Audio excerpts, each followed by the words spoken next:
Dissidia Final Fantasy was one of the best spin-off titles to Final Fantasy, and now the series is coming to the PlayStation 4 in the form of Dissidia Final Fantasy NT. The release isn't too far off, so in this video, we want to go over 10 things to know before you buy Dissidia Final Fantasy NT. Let's get right into this. Let's talk about who's working on the game, because this isn't one of Square Enix's main projects. Rather, it's being developed by Team Ninja, one of the most storied video game development studios ever. They've worked on Dead or Alive, Ninja Gaiden, and the recently released Neo. And now they're working on Dissidia Final Fantasy NT on PlayStation 4. The game itself is being published by Square Enix and Tecmo Koei. You stand idly by while the world's lifeblood was siphoned away. We can't do it alone. Together, we can bring this world back from the brink of destruction. Warriors of distant worlds, pull this realm out from the mire of combat. Nary a more capable band of champions exists. Number 2, the game's story is set long after the events of the previous two Dissidia titles. The dimension of World B revitalized for a conflict between Materia, the goddess of protection, and Spiritus, the god of destruction, who respectively summoned the warriors of Cosmos and Chaos as their champions. Unlike their previous involvement, the summoned warriors retain their memories and are joined by new warriors. The story itself is told through the actual battles within the game, so that's an interesting take on telling the story. Hopefully that turns out well.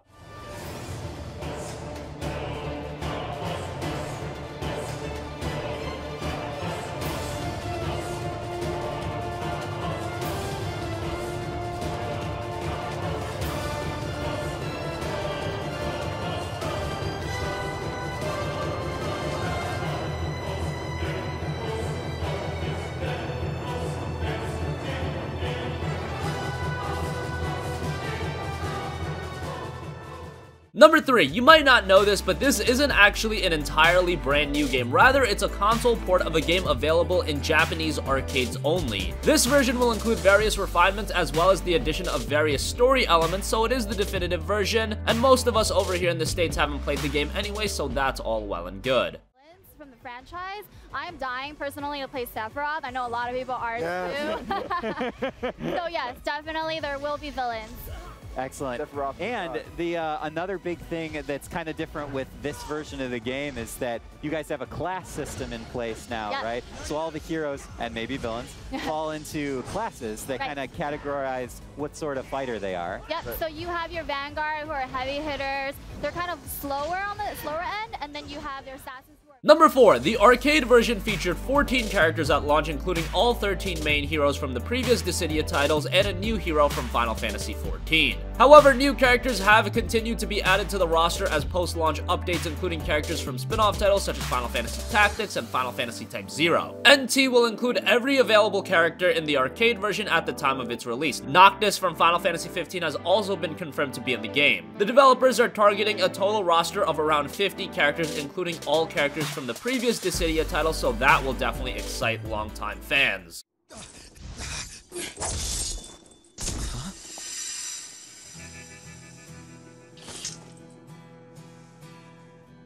You okay? Wait. You real? Huh. What's it look like? I'm sure you can figure it out. Gotta be dreaming. Sorry, but you're wide awake. Number 5, one big feature missing in the arcade version of the game was the story mode, something that the console version will obviously feature. However, the game won't feature a traditional story mode. A Japanese livestream of the game revealed that while there won't be a story mode as the game is based off the arcade version, there will be a story that you experience through event scenes. Despite a lack of this traditional story mode, there will be a single player mode for you to battle against the AI. Hold up. We don't have to go all the way back there. Trust me, you'll like it. What did you do? Eventually, our goals will align.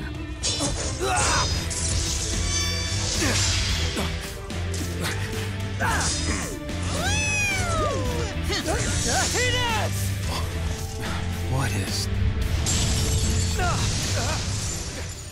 Number 6. Unlike past Dissidia titles, Dissidia Final Fantasy NT places a focus on 3-on-3 combat. Players are able to switch with the character they actively control while the in-game AI controls the other two. Each character has its own HP meter along with a party HP meter, a stamina meter, and a summon meter for the whole team. When a character is defeated, a segment will be removed from the party HP meter. When the meter is depleted, the player loses. Energy from the stamina meter is expended when the player performs a dash or dodge in order to limit overuse. Players can use their shield or dodge to defend themselves, though the shield will deteriorate over time. And the summon meter, by filling that up, players can also perform summons to call an Ifrit or Bahamut to help you in battle.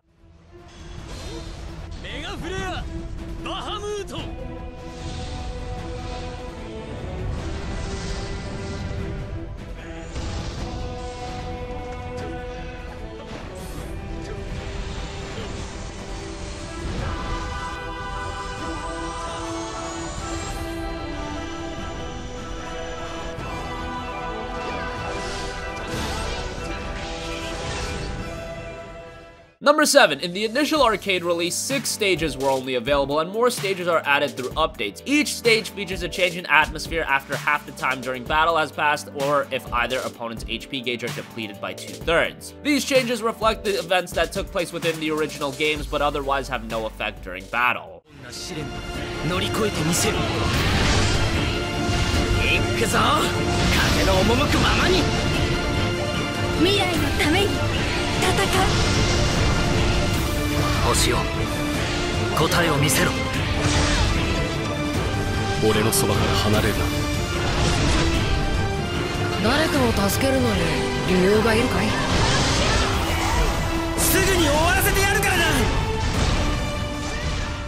Number 8. Dissidia Final Fantasy NT's battle system was redesigned from the ground up, though some elements from the previous titles have been retained, and you can tell that. For those that play the other Dissidia Final Fantasy games, you can tell that NT is a little bit different. Characters themselves are divided into 4 combat classes: power-based vanguards, agility-based assassins, range-based marksmen, and a unique trait-based specialist. Characters have brave attacks, which increase the player's bravery level based on the amount of damage done. If an opponent is attacked while their bravery is at 0, a bravery break will be triggered, giving the player a substantial bravery boost. So that's a little bit familiar, and players can also perform HP attacks that will do direct damage to an opponent based on their current bravery level, so that is similar to the original titles, and using HP attacks will reset the player's bravery back to 0, forcing them to perform more brave attacks before they can directly attack their opponent once again and target their health bar.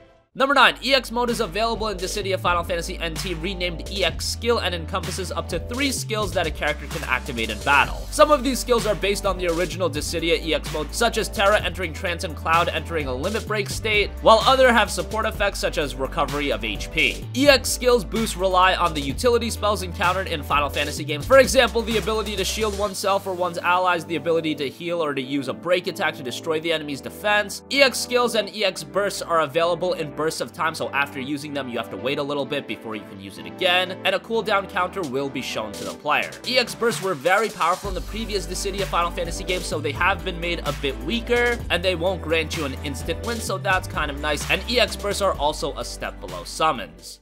Players can equip themselves with EX skills with numerous unique abilities.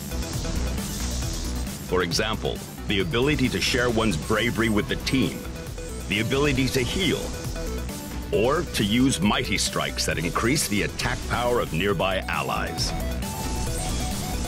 Each character also has a unique EX skill that only they possess.